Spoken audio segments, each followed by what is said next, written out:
Alright. This video is probably going to seem very mean and probably with very little of a good payoff for that meanness.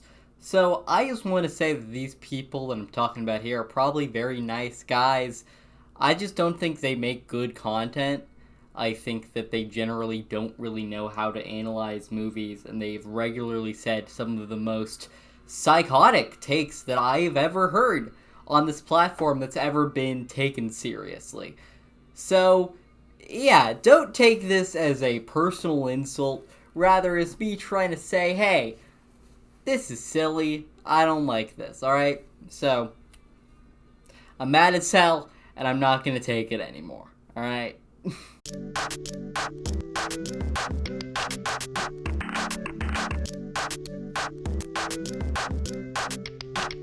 I've had this guy, Thomas Flight's video stuck in my recommended feed for a good while.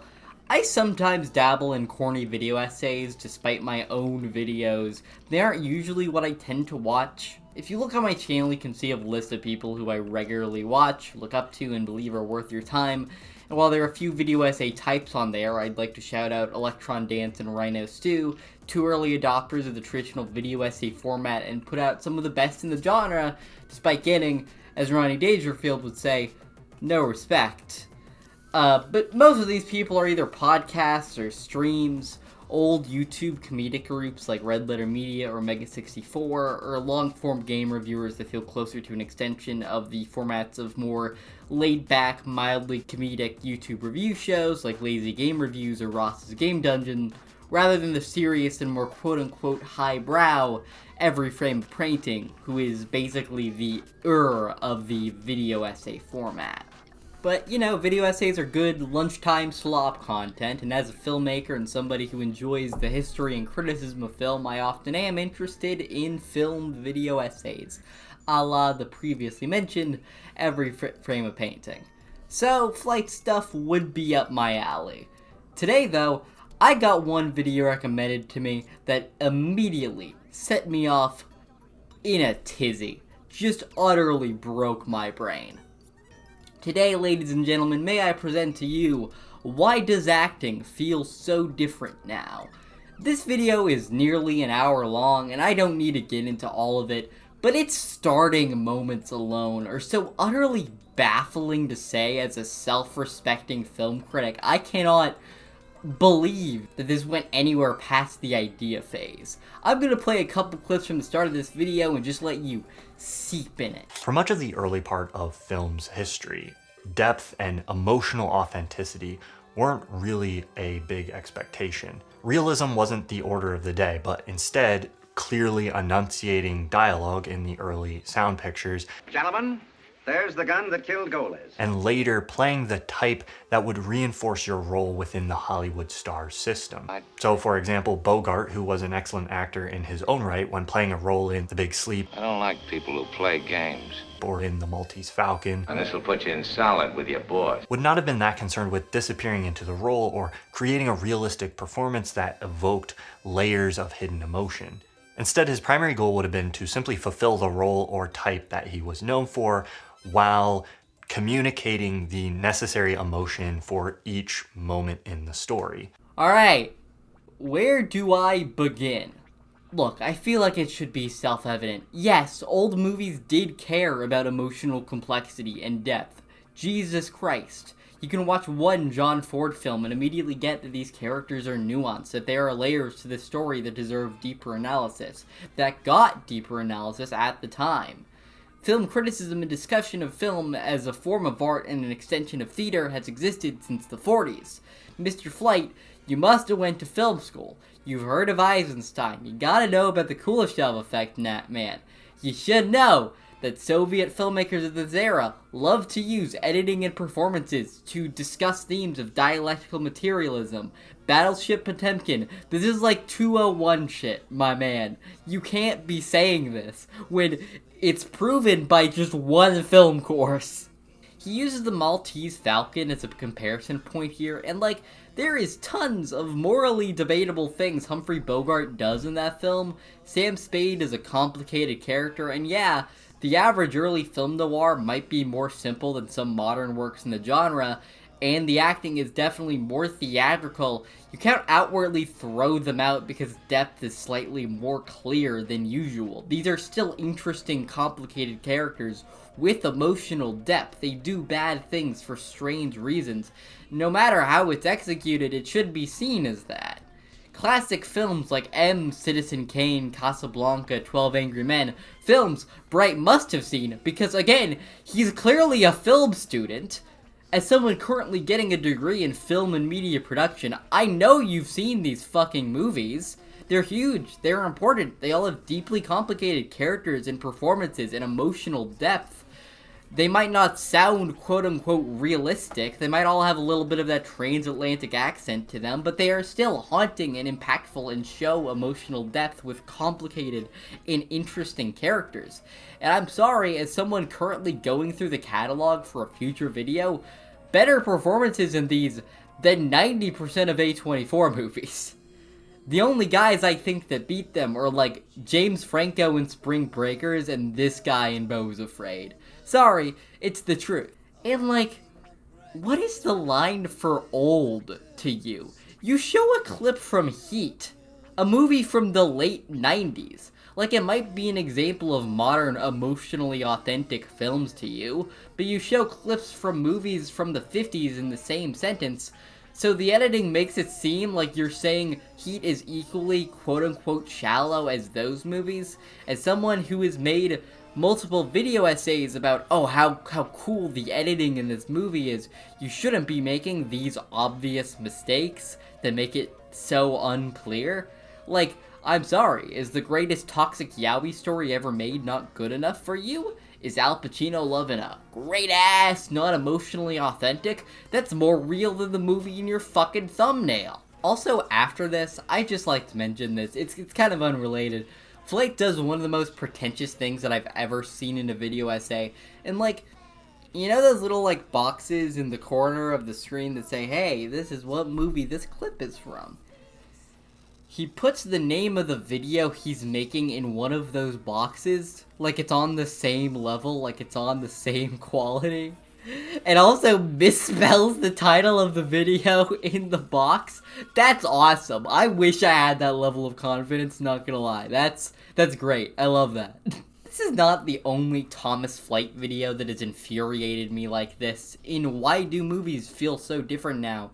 He pretends like movies have not been self-referential until recently, which just isn't true. There are still dumb fun action movies and comedy put today, and there is still quote-unquote meta-modern cinema dating back to the 20s with Man with a Movie Camera.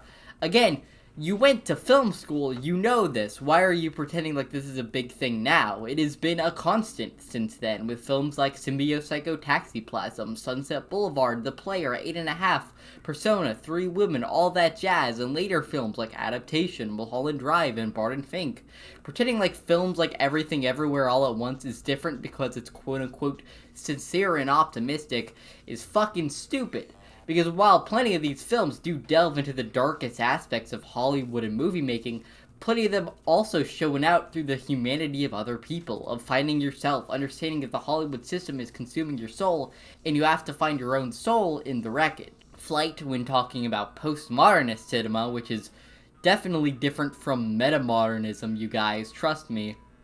Trust me, guys, please.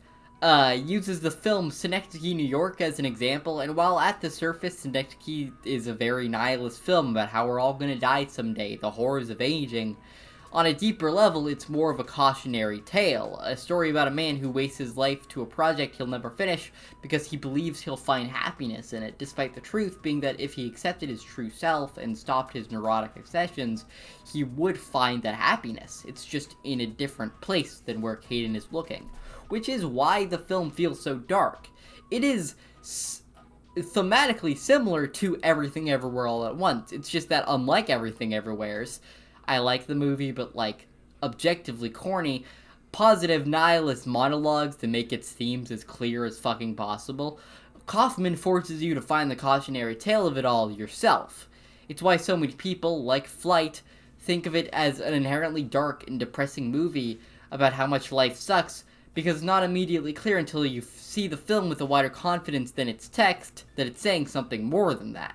And all of this makes me ask, does Thomas Flight actually like movies? Like, it genuinely does not seem like he cares about the art of cinema deeper than its aesthetics. I know that seems harsh, but so much of these takes feel so insanely idiotic and closed-minded that I can't help but imagine that the moment he gets confronted with a film not made by A24 that doesn't just say its thesis in the script, he genuinely has no clue what the fuck is going on. In fact, I know this because I've read his Letterboxd. Here's his review of Gummo. Yep, this is basically what the 90s was like. Man, what a cool, in-depth review about this movie. About poverty and how it facilitates violence and abuse and pain. Here's his review of The Beast. Beautiful, unsettling. Can't say I understood it. Awesome to just admit that you didn't take the time to quote-unquote understand an honestly pretty blunt film. You're trying to be taken seriously and you aren't willing to understand one of the more popular films of this year. What the fuck?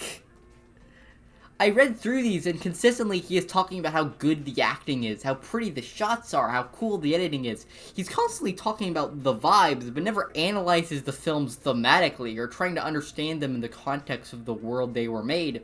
Which, like, I'm sorry, as someone who is trying to have these super pristine, highbrow film analysis videos, you sure do hate to analyze the damn movies. You're never reading the pictures.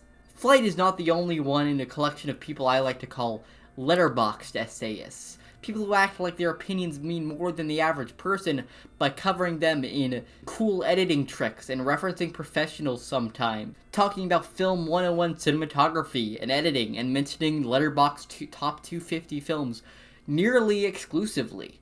You will never see these YouTubers talk about underground cinema like the work of Kenneth Anger or even more well-known avant-garde artists like Prakash, Snow, and Mechas. You will never hear these YouTubers talk about foreign cinema unless it has more than 200,000 logs on Letterboxd. I'm sure if you ask these people about, say, wavelength, they'd rattle off the basic Wikipedia analysis before admitting they didn't fully get it, or say that, as I was moving ahead, occasionally I saw brief glimpses of beauty was too long for them. There are tons of these types of guys. Karsten Runquist is one whose name I hear thrown out constantly and treated like he's an actually important film critic, when I've never heard him say any deeper analysis than, well, that was weird, you guys.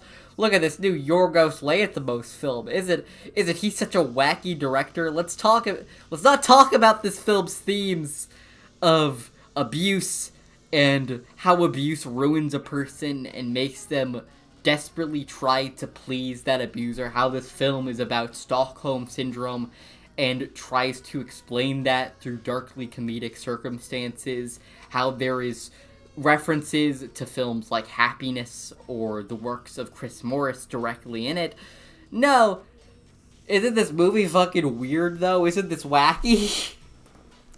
At the rate he uploads with the constant samey thumbnails and consistently talking about whatever movie is the biggest in film nerd circles right now, he often feels closer to a content farm than actual video essay content, with just enough personality to not feel like a robot. Most of these guys never have any interesting takes, any interesting perspectives past your average white film school guy. They like movies that are agreed upon to be good, and dislike movies that are agreed upon to be bad. They consistently play into stereotypes. Hey, isn't M. Night Shyamalan's dialogue weird? Despite never complaining about the obviously purposeful off-putting dialogue for more universally praised, and may I mention white, directors like David Lynch. It's just all so tiring. There's also this weird genre of Letterboxd essayists that I can't really put into words. They always have these smarmy, all lowercase titles, usually with the format when the director blank. This guy CinemaSticks is the expert at this, and yeah, CinemaSticks is a good YouTube name. This is like the greasy potato chip of film analysis content. Short, simple, addictive, and easy to watch, but at its core, substanceless, usually regurgitating concepts you learn at Film 101 in your local community college. I like this one by Archer Green, just called When the Director Happens to be an Expert in Color Theory, which is literally just the most basic analysis of color theory in La La Land I have ever seen. It is literally the entire runtime. Oh, her color is blue, but his color is red. Throughout the film, she wears a lot of blues. Blue coat, blue dress, blue jumper. And here is Seb, wearing a red jacket, playing a red guitar. Yeah, it sure is the movie. Alright, big news. There's now drama in the Letterboxd white boy video essayist community. Our boy, Archer Green, the creator of the greatest La La Land analysis ever made, has been caught in the act plagiarizing. Yeah, that's right. He did the thing. He did the YouTube thing. And I want to be clear here, me putting him in this video does not, mean that these other guys also do plagiarism. They do really boring content. That's really it. I haven't looked into whether or not any of them plagiarize. If you want to, feel free to go do so. I wouldn't be shocked if some of these guys do. But, there's no proof of that. So do not, act like they are plagiarizers. What I do know is that the guy who called them out on it, like Stories of Old, is also a Letterboxd white guy video essayist who got mad because he stole his video. The video that it's in the same community with a very similar audience of people watching. They stole it and nobody noticed because these videos are all already the same. That's awesome. I think that's a perfect representation of how fucking boring this community is. This is film analysis turned into content, to be consumed and churned into brain waste, to watch during lunch and then immediately forget about. Which is, fine, but I'm sick and tired of these creators acting like they're really important film critics who go to Cannes and have the best takes, who know more what they're talking about than you do because they know basic terminology and have really slick editing. Which, at its core, reinforces an inherently anti-intellectual idea of one person being the person you gotta trust with understanding these works of art. This one person who you should review in a better light than your own tastes. And yeah, that's a common flaw with all criticism. Critics kinda suck, to be fair. It incentivizes viewing other people's subjective opinions as better. But at least the most important critics had a personality, had a clear taste, sometimes had hot takes, treated movies as an art form rather than something to be consumed on a lunch break, respected older movies even though they were less inherently accessible. Most critics did not create content, they created criticism. Sometimes it was dumb, sometimes it was bought out, but goddamn do I respect Roger Ebert and his sometimes idiotic takes.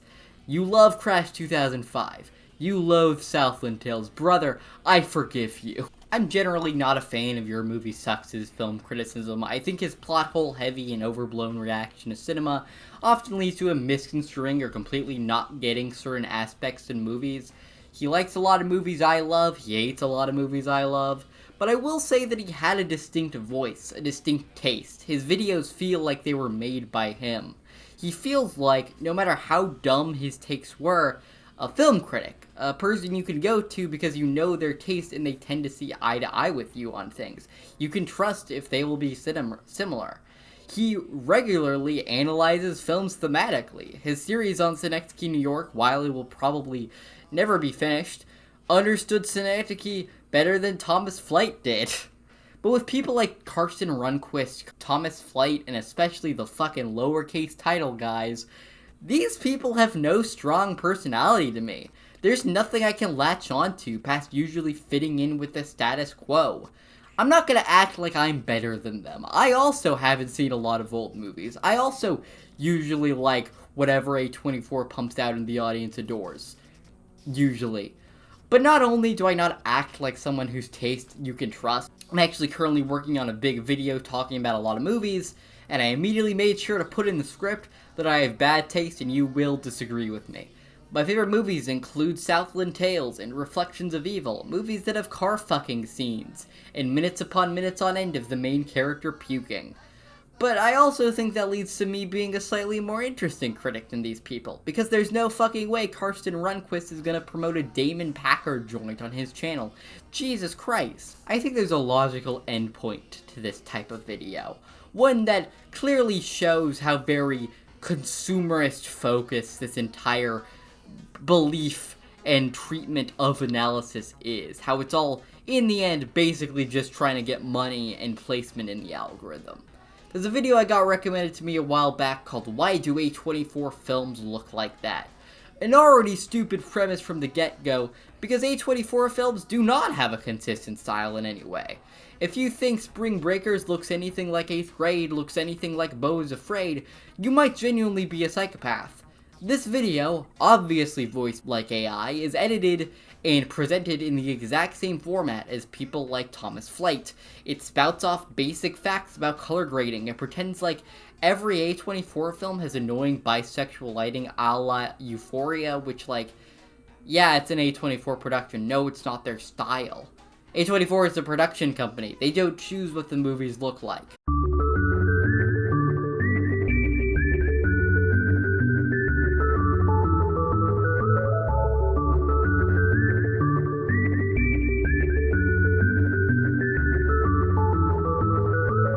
In the description, though, it is revealed that this is basically just a video essay advertising the movie LUT's color grading service, as well as a Premiere coloring masterclass.